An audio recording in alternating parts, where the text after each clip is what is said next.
to, okay. So good afternoon or morning, depending on where you're joining us from. And thank you so much for attending our NWHM Presents Sundays at Home presentation of Colorado Women in World War II. My name is Liz Eberlein, and I am the Education Programs Manager at the National Women's History Museum outside of Washington, D.C. Founded in 1996, the National Women's History Museum is the nation's only women's history museum and the most recognized institution dedicated to uncovering, interpreting, and celebrating women's diverse contributions to society. A renowned leader in women's history education, the museum brings to life the countless untold stories of women throughout history and serves as a space for all to inspire, experience, collaborate, and amplify women's impact, past, present, and future. For nearly 25 years, we've served as the largest online cultural institution dedicated to U.S. women's history, and we're excited that in the coming years, we'll finally have a physical home of our own in Washington, D.C.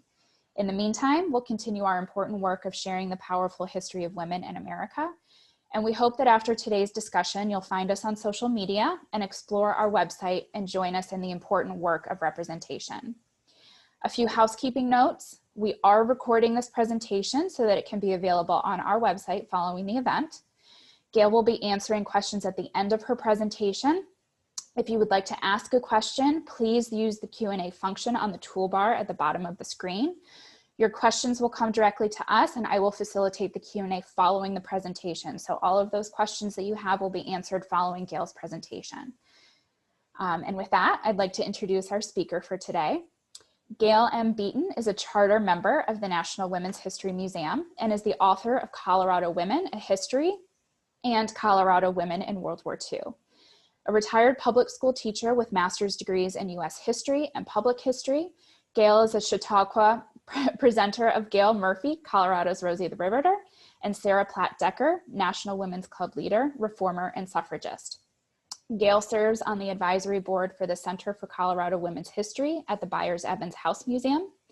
She is a member of the Denver Women's Press Club, Women Writing the West, and the Western History Association. She is currently serving on the Colorado Historic Preservation Review Board and State Register Review Board, and we're thrilled that she could be here with us today. So please welcome our author, Gail Beaton. Thank you.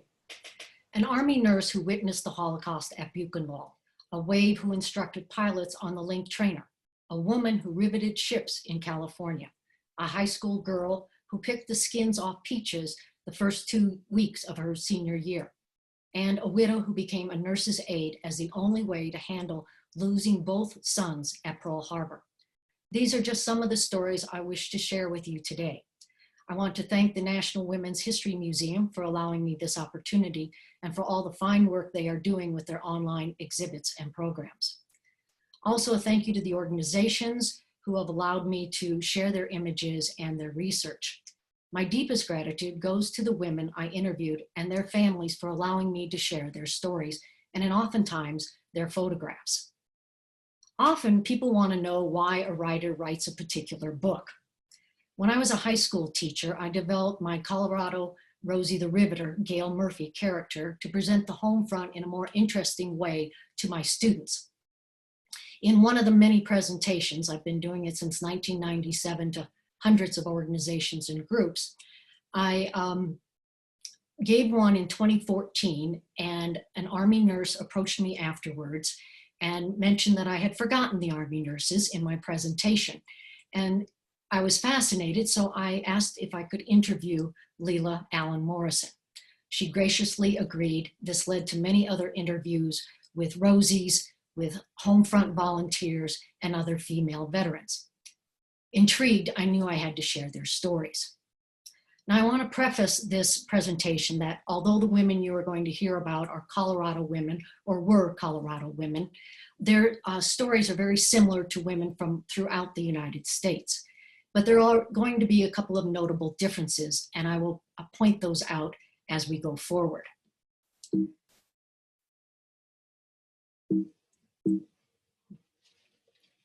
Okay.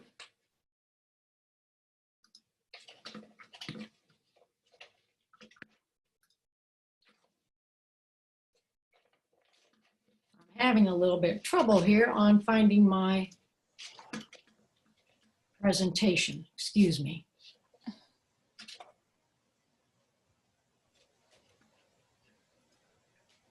Okay. A little background on Colorado, the state in 1941. The Eastern Plains, and still is, a site of cattle ranching, wheat farming, sugar beets, and other crops. The Western Slope is known for its farms and ranches, and now its orchard and wine industries. The Front Range, running down the center of the state, just to the east of the mountains, holds our major cities of Colorado Springs, Denver, and Pueblo. Just to point out a few things that I'm going to be talking about as I go through the presentation.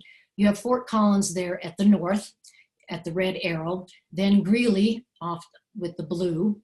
The University of Colorado in Boulder is marked with the white book. Of course, you have the Denver with the star. And then further south, you have Colorado Springs. You'll notice that there are a number of military installations there. And then further south, Pueblo. Over to the right, you'll see the Amachi relocation camp, one of the internee camps for Japanese Americans that were removed from the West Coast. And then in the bottom left-hand corner, we have our two— I'm so sorry, I'm going to interrupt you. You're not sharing your screen. Okay.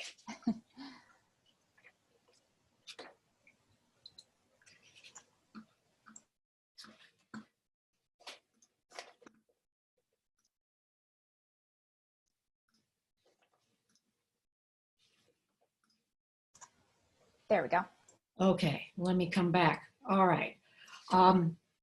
So down the Front Range, you'll see the arrows for the various cities, the three major ones being Denver, Colorado Springs, and Pueblo.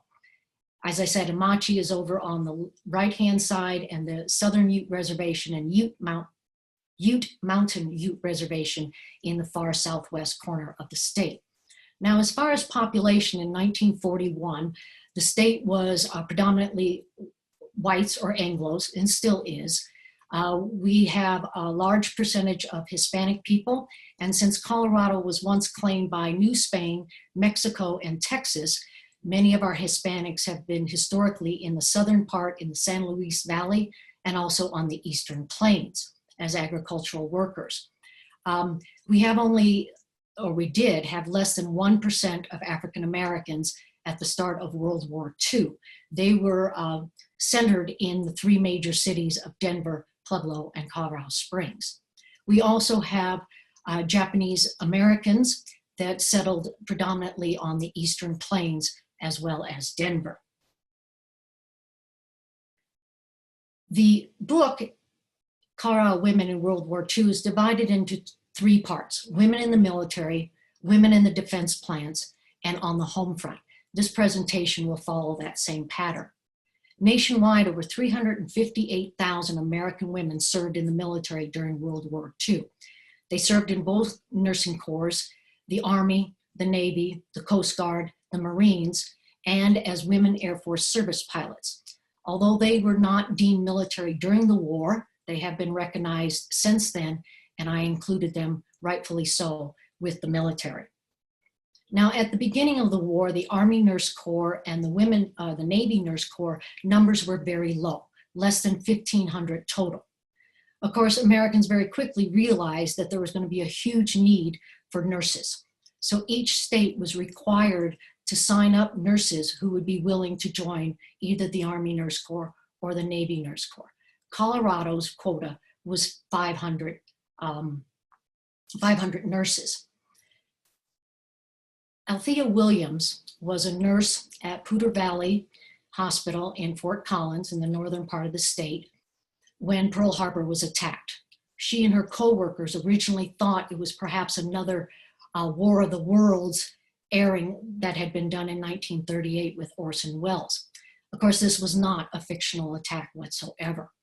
She immediately enlisted in the Army Nurse Corps, was sent to Fitzsimmons, east of Denver, to work, then sent to the California desert, and from there she went to the Pacific Theater operations. For the next 18 months, she and the doctors and other nurses treated wounded soldiers as well as those suffering from scrub typhus and malaria and other tropical diseases. They got so busy that R&R was suspended. By the end of the year, or by the end of the war, Althea had accumulated over 3 months of leave time. But she had no complaints. As she said, they asked us to serve, we served.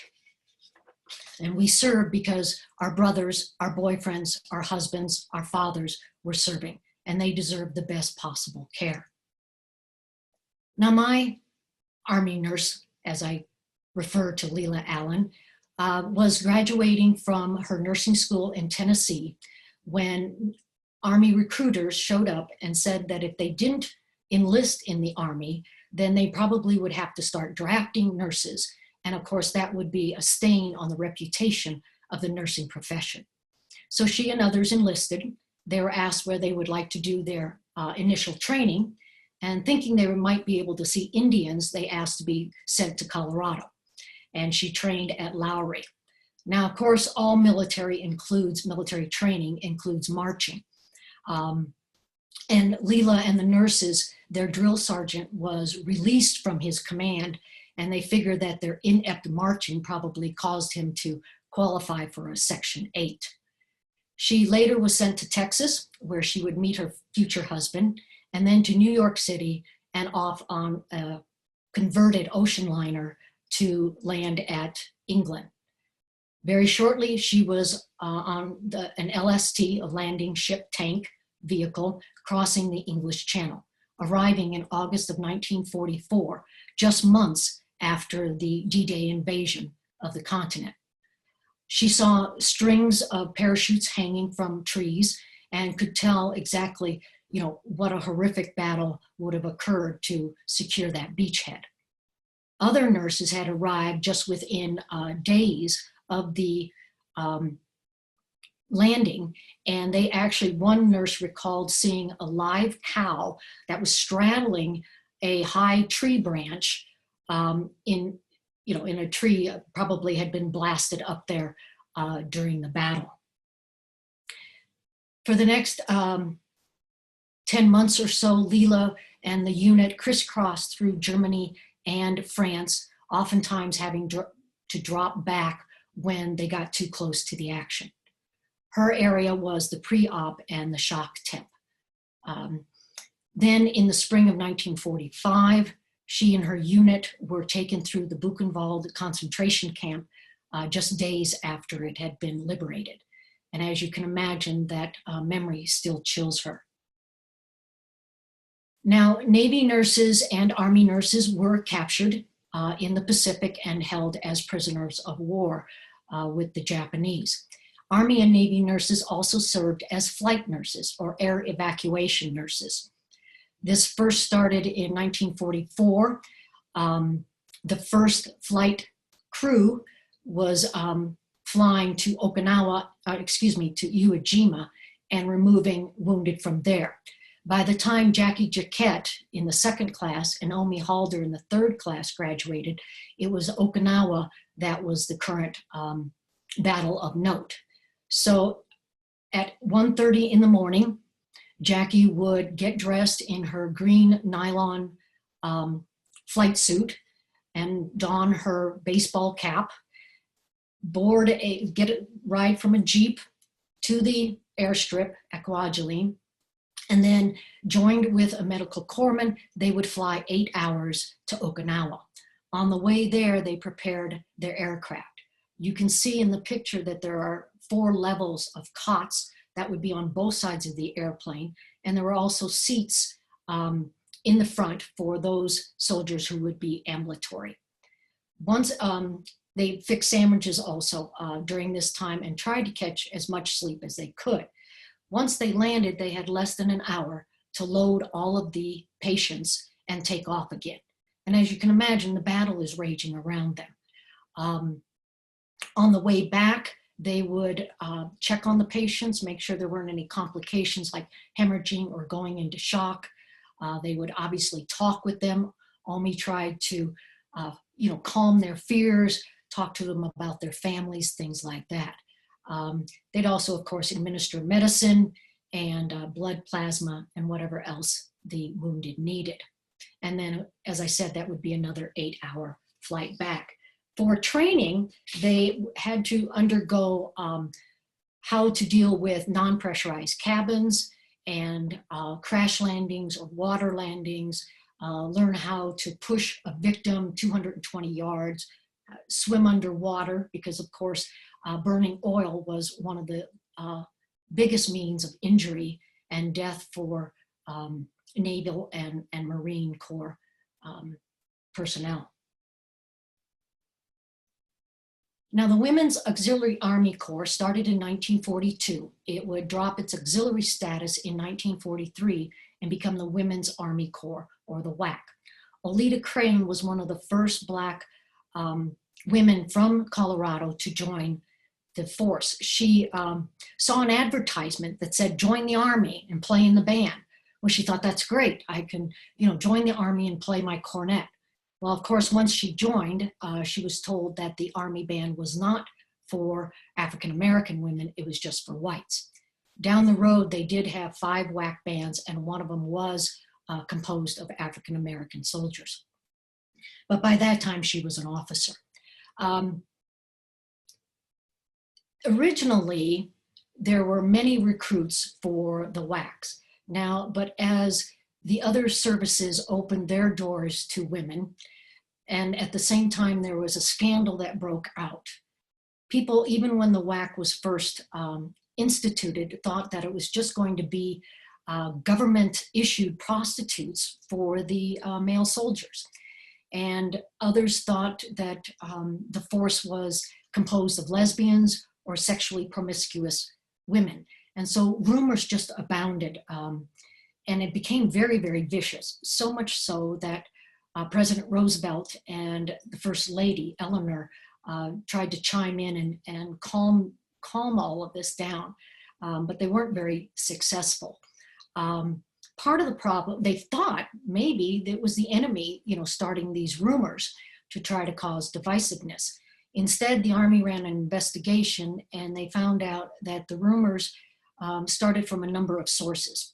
One were male soldiers that were upset that they were being replaced and having to be sent overseas into the battlefields. Some were just jealous wives and girlfriends that didn't want WACs working anywhere close to their men. There were, of course, some women who wore a uniform or a jacket that was similar to the WAC uniform, and then would get drunk in town or pick up men, and it was the WACs who were blamed for that. Now, Oleta Crane and Charity Adams, who was the highest ranking African-American woman in the Corps, had to deal with these rumors. At one point, Charity asked higher ups, how do I know if there's lesbians in my unit? And they said, oh, you'll know because your unit will not be functioning well. And she thought, well, my unit is top notch, so I don't have any lesbians. I'm not going to do a witch hunt to try to find them. Now, Sunshine Cloud Smith was a Ute Indian from the Southern Ute tribe. She enlisted and served as an Army surgical technician during the war in New York. As I said, Colorado was site of one of the 10 incarceration camps for Japanese Americans who were removed due to Executive Order 9066. This is Amache. These are reconstructed barracks and guard tower there in the southeastern plains of Colorado. In 1943, internees were allowed to leave the camps if they signed a loyalty agreement and had quote unquote worthwhile work. So you're probably familiar that Japanese American men left the camps and formed the 442nd Regimental Combat Team that was highly decorated. Japanese American women also left the camps to do war work or to join the forces. Iris Watanabe was interned at Amache, and Sue Agato was a Colorado resident, and they both enlisted in the Women's Army Corps in Denver. They were sent to Fort Snelling to military intelligence school and then served as translators during the war. Lowry Field in Aurora had a very important photo laboratory school that trained a number of WWII units. Bernice Moran learned to operate the cameras, to develop her own developing solution, and know how to repair cameras and do that. She mostly served in Washington State and in Ohio. Now the WAVES, that is the Women Accepted for Volunteer Emergency Service, or the Navy Reserve, had a Japanese language school in Berkeley prior to the war, also an earlier one at Harvard. But of course, with the removal of Japanese Americans and the situation in California, they were forced to close that school, and they transferred everyone to the University of Colorado in Boulder. Now, currently they ran a men's school of naval men and then the WAVES. And this was a Japanese immersion school where they would go to classes 3 hours a day, have 9 hours of study every afternoon and evening, and then grueling, absolutely grueling exams on Saturday mornings. After that, they graduated and were sent to, the women to Washington, D.C. to do translation work. The men were sent to the Pacific Theater of Operations. Obviously, paperwork is very important, and you know, you can't win a war without it. Edna Guys was a U.S. Naval Reserve officer. She was a law school graduate, and she served at the Bureau of Naval Personnel in Washington, D.C., handling casualty and benefit forms. WAVES also served as link trainer instructors. There on the far right in the dark uniform is Elaine Watkins. She trained pilots on this machine. I'll show you a picture of it in a minute, at Atlanta, and then was transferred to Kansas City. Prior to the war, she was a teacher in Denver.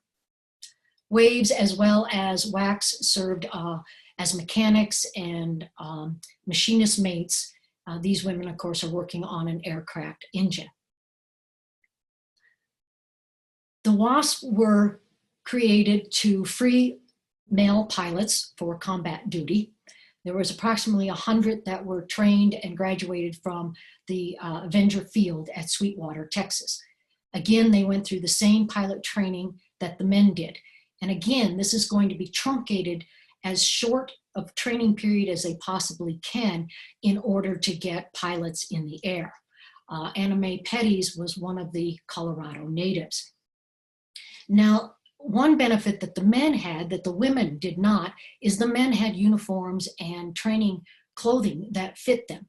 The women instead were issued used mechanics coveralls in sizes 42 to 48. As you can see with Doris Bristol, third from the left, and her friends, those were absolutely huge on the women, and they caused a number of problems.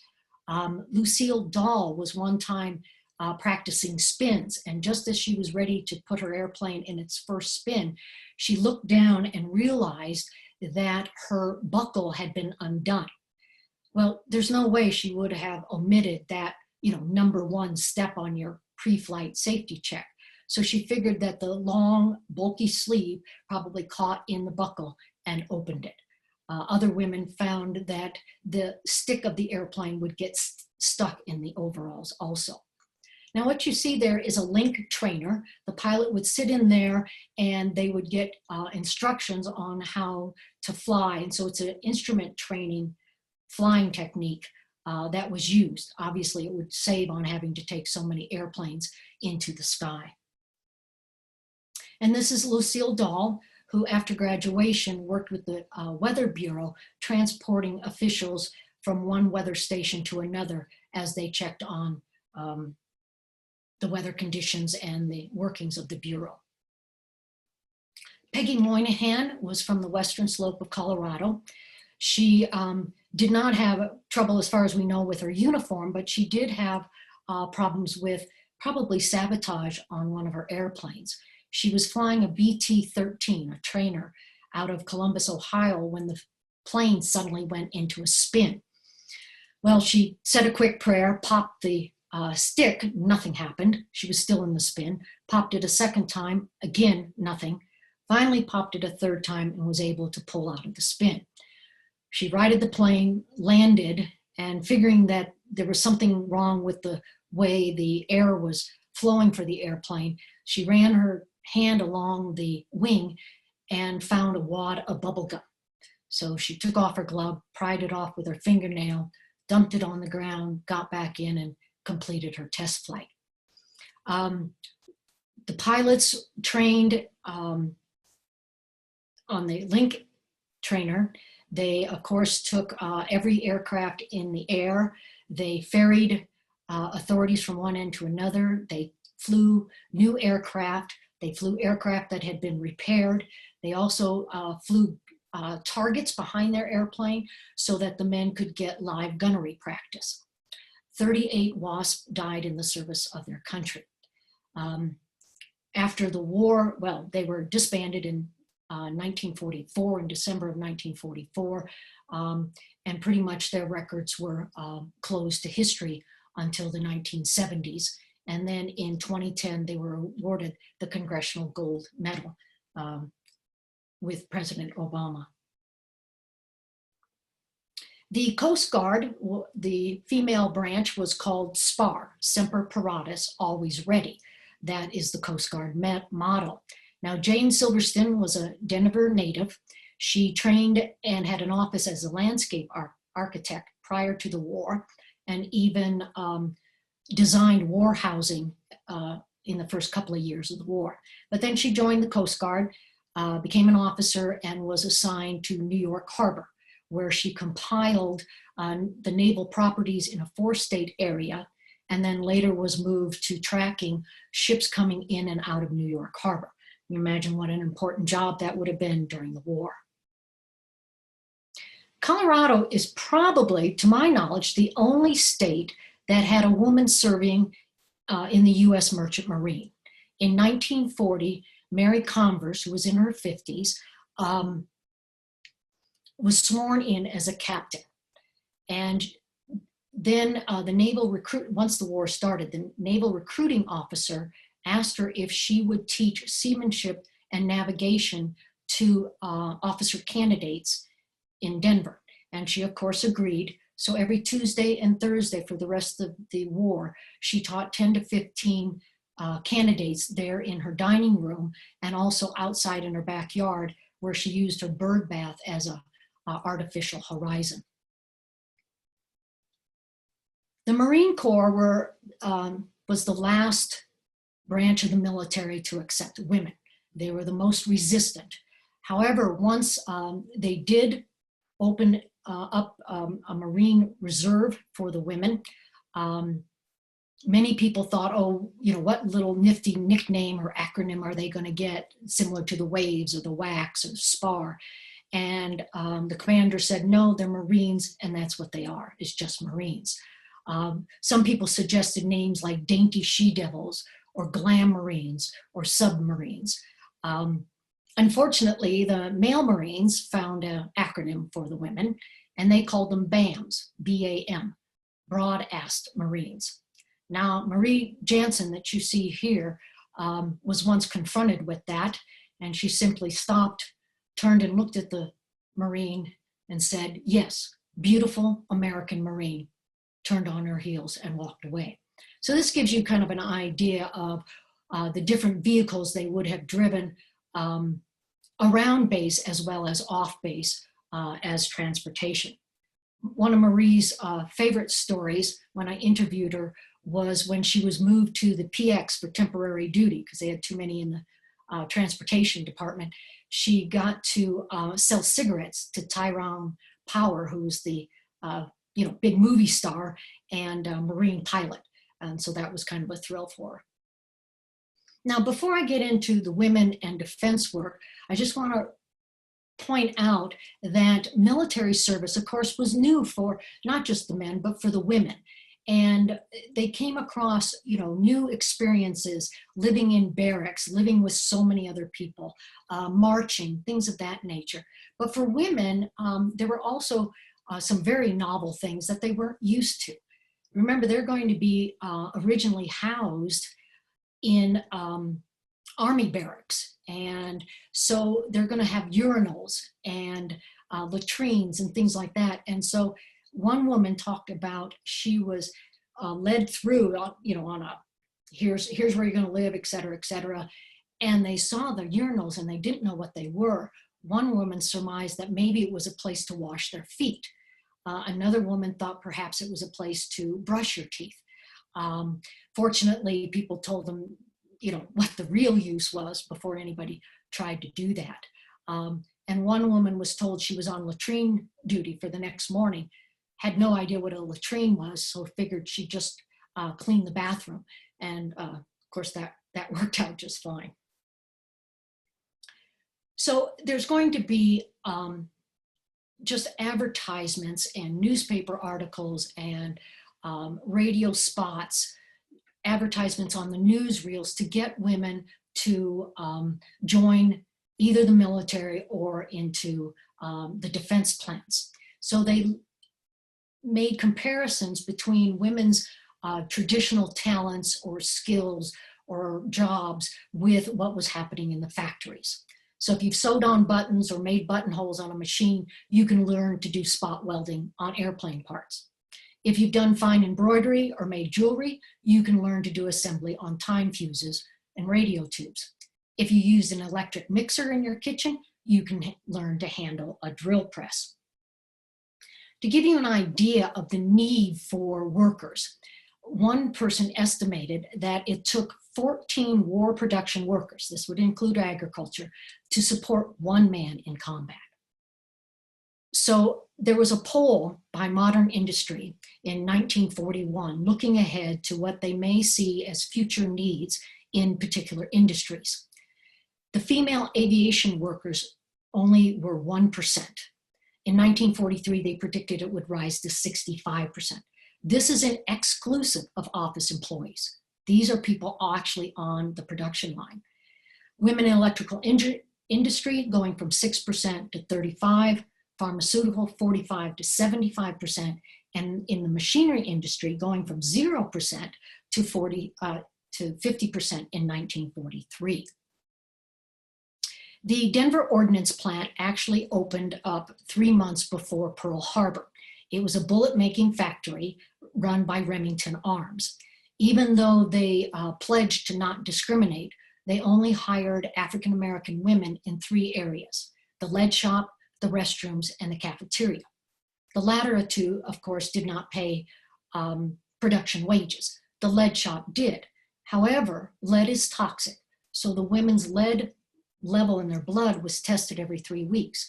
If it was too high, they were removed, demoted in pay, and worked in the restrooms or the cafeterias until their lead levels returned to normal. Now this existed for about 1.5 years until the Phyllis Wheatley branch of the YWCA, the Colored Association of, or the Colorado Association of Colored Women's Clubs, and the NAACP threatened to sue Remington Arms, and then they started hiring Black women for production line jobs and inspection. The sign there for AP indicates armor piercing, one of the 4 types of bullets they produced. Colorado Fuel and Iron was the largest coal producer prior to World War II in the Rocky Mountain region. Pueblo is a very diverse community, ethnically and racially, and they hired women for practically every single job.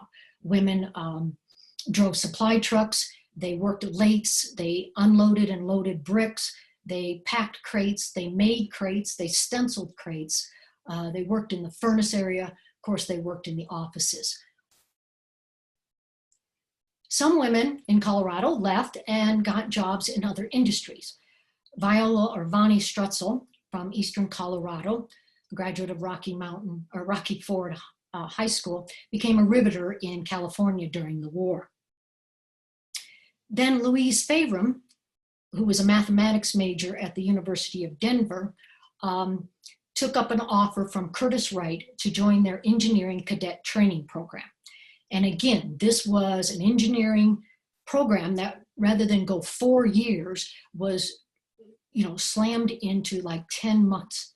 And then she got a job with Curtis Wright in Columbus, Ohio, working on the design of hydraulic systems for a dive bombing plant. As I said, probably the military runs not just on food, but also on paperwork. And as you can see here, this advertisement asking for stenographers. And just as all of the advertisements and recruiting posters showed Anglo women, but stenography and clerical work was one place where African-American women were able to get better paying jobs. Early in the war, through the efforts of Mary McLeod Bethune, President Roosevelt, more likely Eleanor, and the NAACP and the National Association of Colored Women's Clubs, they were able to get the civil service applications to not require photographs anymore. And so women were simply judged on their typing skills and what they did on the test. So there were thousands of African-American women that were able to get jobs in the federal government based on their skills. Just to give you an idea, there grew from 90,000 to 274,000. 60% of these are in clerical and administrative positions. So that's a real positive versus you would think restroom duties and cafeterias and things like that. The number of female civil service workers, Black and white, grew from less than 200,000 in 1939 to over 1 million in 1944. This is Frances Hale, who was a recent graduate of Denver and got a job based on her skills and her testing and worked in Washington, D.C. for the War Production Board.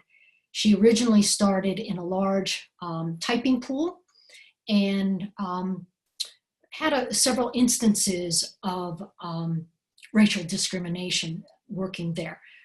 Denver at that time did not segregate public buses, but of course that was the case in Virginia and Maryland and other places that she went on her days off. There was one time in a typing pool, she was typing away and there's women all over. Woman next to her across the aisle came back from lunch, walked over to Frances and simply poured her soda all over her. Frances didn't say a word. She got up, went over to the woman, shook off the liquid onto her. The woman turned up, looked at her, and said, "You should be picking cotton in Oklahoma." At which point, Frances grabbed her pocketbook, smacked her upside the head. Neither woman said anything.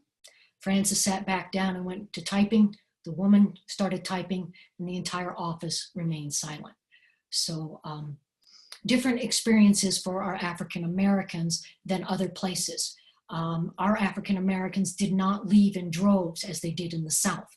We also didn't have thousands of Blacks come to Colorado like they did to St. Louis and Detroit, Chicago, and the California cities to get defense jobs. To give you an idea, our defense jobs, our largest employer, the Denver Ordinance plant, only had 20,000 workers. The Kaiser shipyards in California, in Richmond, had over 79,000 workers. Now, women also worked as cryptanalysts in offices. Nancy Thompson was recruited by the U.S. Army Signal Corps for her work that she did in Washington, D.C. Now, agriculture was also something that we needed workers for. You have men leaving for the service at the same time that you have an increased need for more crops.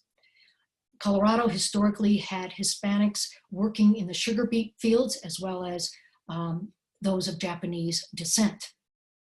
There also was the Brocaro program that was instituted between the Mexican government and the US government to bring male Mexican nationals into the United States for agricultural work during the war. It was not designed to bring in families or to bring in women. Colorado did have Brocaros working in our fields. We also had POWs and Japanese internees from Amachi. And Enstrom was a senior at Grand Junction High School, and as an honor student, she was handpicked along with many of her classmates to go out to Palisade, and the men picked, the young boys, picked the fruit, and then Anne and others put them through a steam bath, after which they picked the peach skins off of that. Then they were returned to school after those 2 weeks of harvest, and of course had to make up any of the work that they had missed. You're probably very familiar with the Norman Rockwell Rosie the Riveter that was published in the Saturday Evening Post, the cover, in May. But my favorite is this one from September 4th, Labor Day weekend, 1943, because it shows so many of the different jobs that women did and the roles that they played during the war. Now on the home front, there's going to be rationing, recycling, selling and buying war bonds, victory gardens, all those kinds of things to support the war effort. Also, because of nurses joining the Army Nurse Corps and the Navy Nurse Corps, there's going to be a shortage of civilian nurses. So the government established the Cadet Nurse Program. And this was a 30-month program that would train young girls free and give them a stipend to become a nurse, after which they spent time in hospitals or clinics, Indian reservations, or could join the military. That was their obligation after their training. They received, of course, practical training in the hospitals as well as coursework during those 30 months. This is Pauline Apodaca, who started the program, but was so impressed with the nun who was running the nursing school that she instead joined the order and later would complete her nursing degree. And then Thelma Maury was a nurse her entire life. The American Red Cross ran a number of programs: the Nurses Aid Program, blood drives, service clubs, donut girls, the motor corps, and of course the production corps, making bandages, other items, layettes for refugees, things of that nature.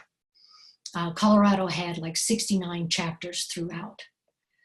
Eva Christensen from Brush, Colorado became a donut girl for the Red Cross and spent the war years in England, where she worked out of a converted cross-country bus serving donuts and coffee to the soldiers. And then of course, going to the hospitals and the recreation centers to socialize and help the men there. She once estimated just how many things she had made as far as donuts and all of that.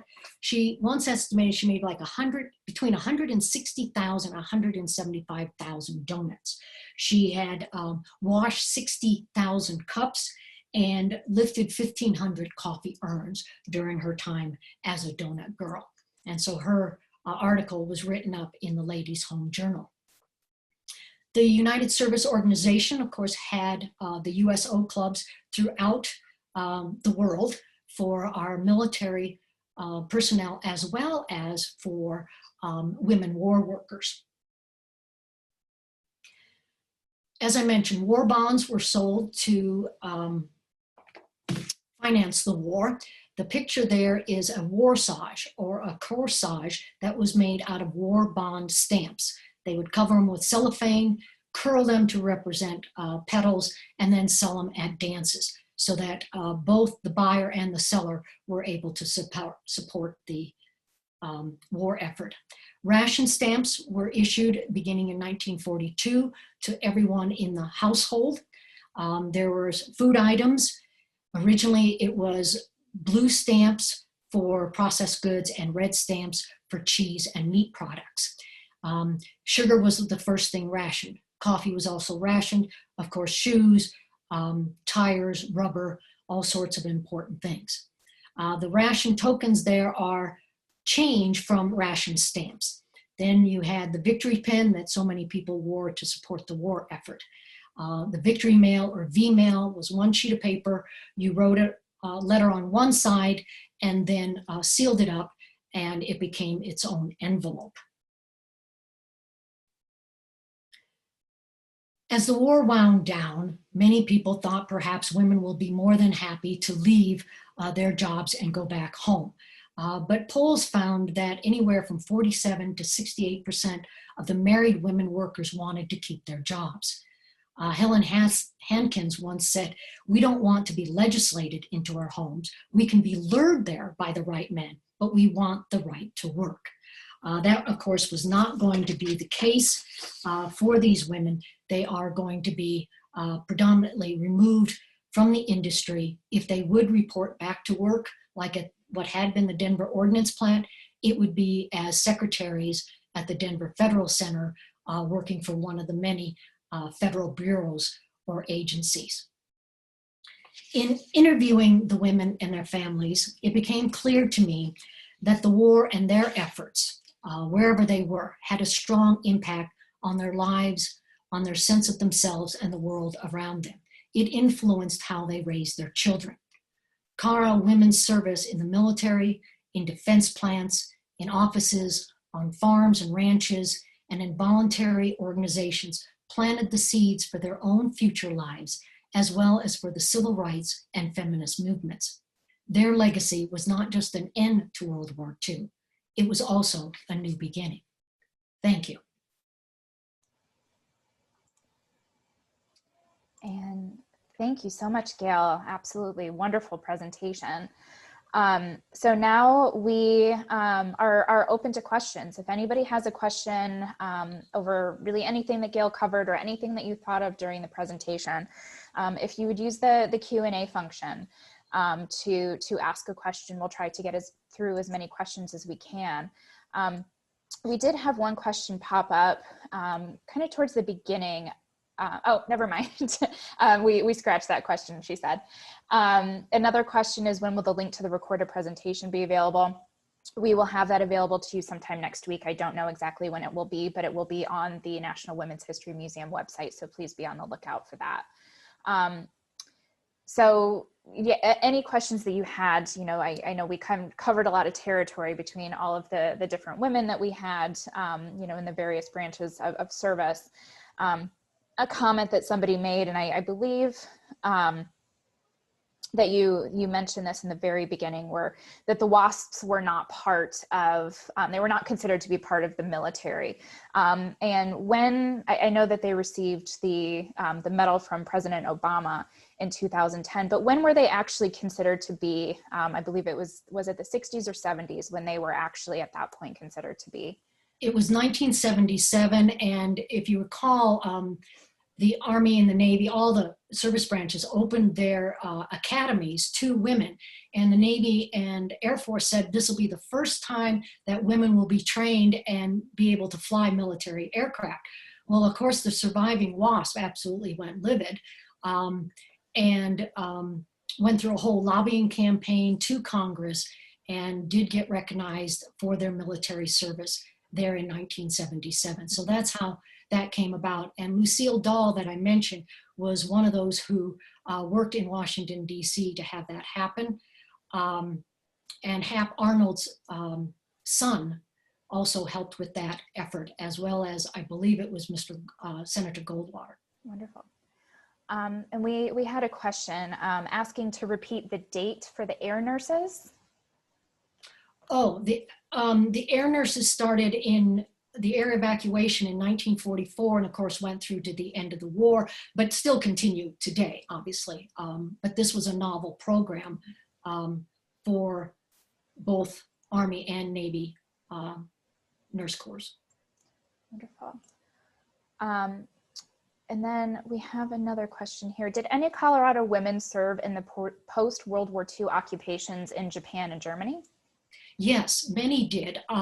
Some women, some of those waves that were trained as in the Japanese language school, then became civilian workers as translators for MacArthur and the occupation troop in Japan. So there were a number of women who did that. Some were Japanese Americans, others were Anglos. Fantastic. We have another question more about kind of research and records that are currently available, and maybe even some that you used as well. But we have a participant who's asking, how can she find out what our mothers did? She says that her mom worked for the Department of Defense in Washington, D.C., but she doesn't know anything other than that. What records are available to search to maybe find that information out? The National Archives would have some records. The Library of Congress has this wouldn't apply to her, but Veterans History Project, that there's oral histories that people have done throughout the country, and they will deposit it there at the Library of Congress. Some of those are online. Some you actually have to go to Washington, D.C. to see the records. The Rosie the Riveter Memorial Park in Richmond, California also has records, and some of those are not just industry women. So I would recommend that she just start contacting National Archives. I assume her mother has passed away and she can't ask her, which of course is a shame for all of us as we lose these women. And then if she'd like to email me, I could probably find some more sources. And I can give that to you at the end here if you'd like, or it's on my website, which is just gailbeaton.com. I've got, it looks like one question for you and one more so geared towards me. So I'll ask the question for you first. Did you find differences in expectations of military women from World War I and World War II? I'm not an expert on World War I. World War I, the women that served were as nurses and as marinettes, Marine Corps, and that was a very small number. So when you're looking at, 350,000 women, I would say the expectations for women were different in that they expected in World War II to be more involved and not simply more as involved in other areas rather than just nursing or in communications and transportation and office work that they did during World War I, that they would be doing so much more. And of course, with technology having changed from World War I to World War II, you would have women doing all those things. But, they really didn't do much in the way of mechanical work. They obviously didn't fly airplanes during World War I. So I would say that the women had higher expectations to be really, gung-ho part of the military. I know one woman worked as a recruiter, and then as the war was winding down, she got to work at a base, not as recruiting, but to actually work with the men there. And she felt like now she was really military versus just being a recruiter. And then the question that was kind of directed more towards me was, does the museum have exhibits focusing on women war veterans? Yes, to answer your question, we do. As I mentioned before, the National Women's History Museum is an entirely online institution. We do online exhibits. We have been working for the past year and a half to put together a series of exhibits. We call it the Star Spangled Hearts series of exhibits, and we're focusing, it's a 5-part series focusing on women in service during World War II. We have so far completed an exhibit on the Wasps, the Waves, the spars from the Coast Guard, and we just very recently, within the last few weeks, launched our WWII exhibit. The exhibit that we have on the women Marines is going to be launched in November.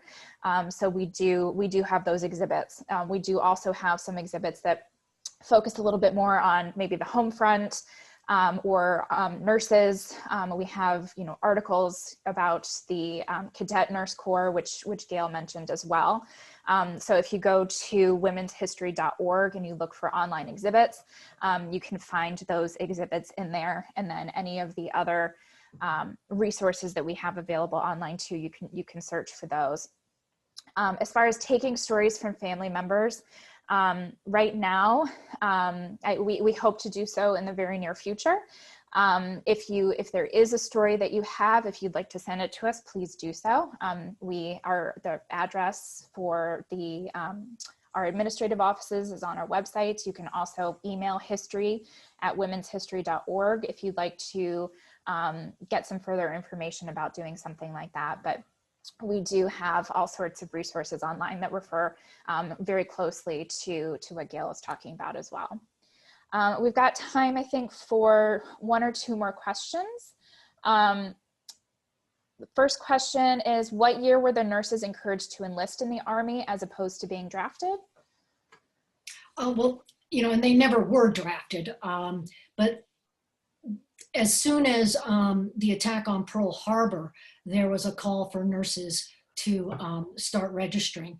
And I'm not sure the exact date. I would imagine it was early 1942, where they got together authorities around on nursing and decided to, you know, do a recruitment. They got together with the General Federation of Women's Clubs to do quite a recruitment campaign. And of course, all the posters started coming out showing women Army nurses and Navy nurses. The government, the Army at one point did discuss perhaps trying to draft women, but they knew that just was not going to fly with Congress or the American public. But they were so excited with the work that the women were doing that they wanted, you know, as many women as they possibly could get, even though they first were, you know, very hesitant to have women in the services. Cool. And then again, the final question was for me. The National Women's History Museum does not have a physical space yet. So all of those exhibits that I was mentioning are on our website, womenshistory.org. So please go there for those online exhibits that we have. And I guess the final question here is, how would we get a signed copy of your book? Oh, a signed copy. Well, that kind of depends on where you live, I guess. You can buy it through upcolorado.com, the publisher, the University Press of Colorado, as well as through your local bookstores, online. It is also available as an ebook. I guess probably the best would be to shoot me an email at gabeaton@comcast.net. That's also on my website at gailbeaton.com. And we can talk about how I can get you a signed copy. I'd love to do that. Fantastic. Well, thank you, Gail, so much for taking the time to be here with us and to do this presentation. We really appreciate it. And to thank everybody who attended today. Thank you for taking an hour out of your Sunday to be with us as well. So thank you again all so much. We appreciate your time and your support. And again, we are recording this presentation. We will have this on our website in the next week or so. So if you would like to kind of go back and revisit, if you missed any part of it, please be on the lookout for that at womenshistory.org. So thank you all again so much. Enjoy the rest of your Sunday, and we hope to see you at another program soon. Thank you.